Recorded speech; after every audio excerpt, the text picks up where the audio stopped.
Welcome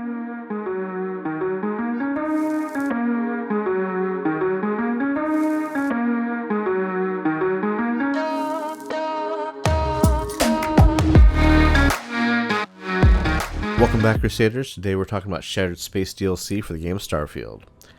Is it an expansion or was it cut content? We may never know the truth, but we know what it felt like.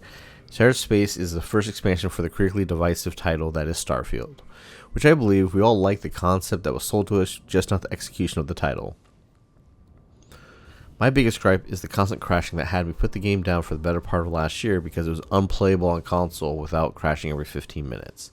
Looks like that issue was finally solved to some extent with this update, but the content itself here is a little lackluster and feels more like cut content to me, not because of the length of the content, but because of how the game was originally sold.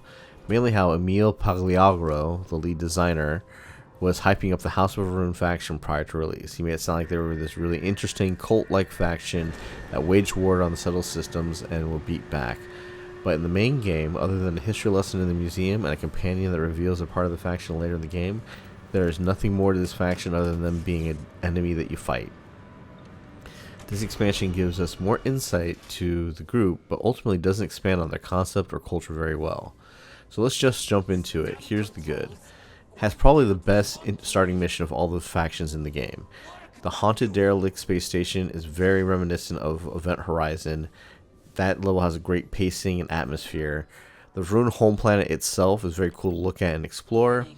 And when you complete the game, you get some new base structures to build, as well as cool clothing and whatnot throughout their missions. Now for the meh.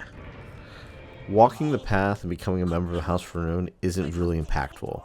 It's great that you can skip the steps and just go through the tunnel, but it would have been nice that if you did the meditations, if you took the leap of faith, and you passed the trial as intended, that you'd have some type of vision of the Great Serpent or something that might even tie to the artifacts, giving you a vision that you could see why this group developed the religion that they did and had the philosophies that they do.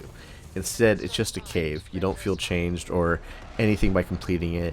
It just ultimately makes their belief system seem less impactful, which then makes listening to their house politics go on to feel more boring than interesting. The bad. And this game has quite a bit of it, or this expansion does.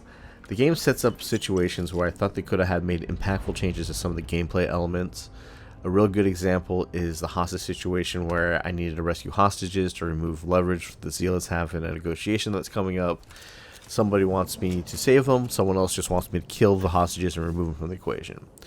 So I went in thinking that if I sneak into this facility and I be stealthy, I'll prevent the hostages from being killed, but that wasn't the case. The solution to the problem is solved like everything else can be, which is just run in and kill everything that shoots you and save the hostages.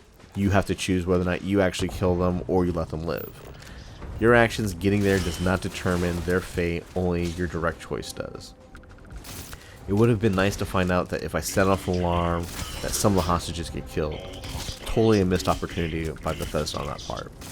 Also, the impactful choices don't feel impactful. I ran a mission where I was warned if I continued, I would ruin the lives of some farmers above ground. I continued, had the option to check out up on the farmers after the fact. I went there.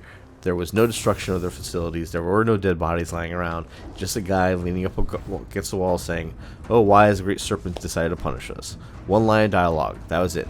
Nothing felt world-changing to me whatsoever. And that's the biggest disappointment of this content, is that it doesn't feel impactful to the world or the universe. It doesn't feel like you're changing anything that would change how the rest of the game plays. It feels like it just doesn't even need to be there, which is probably why it was cut content. Overall, that's what sums it up perfectly. It doesn't feel impactful to the universe. And I have no reason to believe that any of the choices you will make any change in the universe as a whole based on what has happened in the past. Specifically talking about the pirate campaign and the fact that if you side with the pirates, it doesn't change your access to New Atlantis, doesn't change your standing with anybody outside that specific mission base. So it makes this DLC feel less necessary to play or to even experience This basically could have been a Creation Club content that could have been skipped. This sounds harsh, but compared to all the content that came out for Skyrim over 10 years ago, felt way more world impacting than this stuff. This is what the devs and the people defending this release are kind of forgetting. Prior to this, we got a lot more for a lot less, not only in content but in gameplay changes, but also how the game impacted the game lore. Think about the Vampire DLC in Skyrim. It didn't just add a new faction and a new area where that contained all the vampires. It added vampire attacks to towns to get you to start the missions. The Dragonborn DLC didn't just give you a new island to go to and their story was completely contained there. It gave you the ability to ride dragons throughout the entire game. Nothing this big was added to this expansion, so it really does not feel impactful to play. They added buildings to add to your base, but the problem with that is less than 10% of the community dived into base building. 90% of the community dived into shipbuilding and really enjoyed the shipbuilder, but they didn't give us any new ship parts or new designs at all for that. Now granted, the logic there might have been, hey, nobody's playing the shipbuilder or playing the base builder, let's get people more stuff so they'll play the base builder.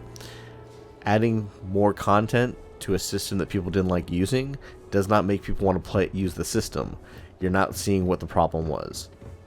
People really like building ships. You should have gave us new ships, new weapons, new content that was very much tied to the House of Rune. Because again, the lore of this community is that there are people who went off to space and disappeared, then came back with this new religion, and then decided to have a holy crusade to kill everybody who wouldn't join them, and then were beat back, and then they decided to disappear and cut themselves off from everyone else. And you're supposed to be the first one contacting them. So overall, I would skip this expansion. I wouldn't spend the $30 on it. If you were like me and you bought the $100 version of the game or the $30 upgrade on the Game Pass version, you have access to it. Try it, play it out, see what you'll think of it, let us know. But for me, I would definitely recommend skipping it. It's not worth spending $30. Wait for it till it's like on sale dirt cheap. I wouldn't recommend jumping into it anytime soon. I would wait until see what their next expansion does. Maybe the next one will actually give us more content, will actually be more impactful. Who knows? I don't feel like anything about this game warrants making a sequel to it or continuing down this path. Whether or not they'll continue building their games this way in the future, we don't know, but we'll see what happens. Alright, thanks for watching, and we'll catch you next time.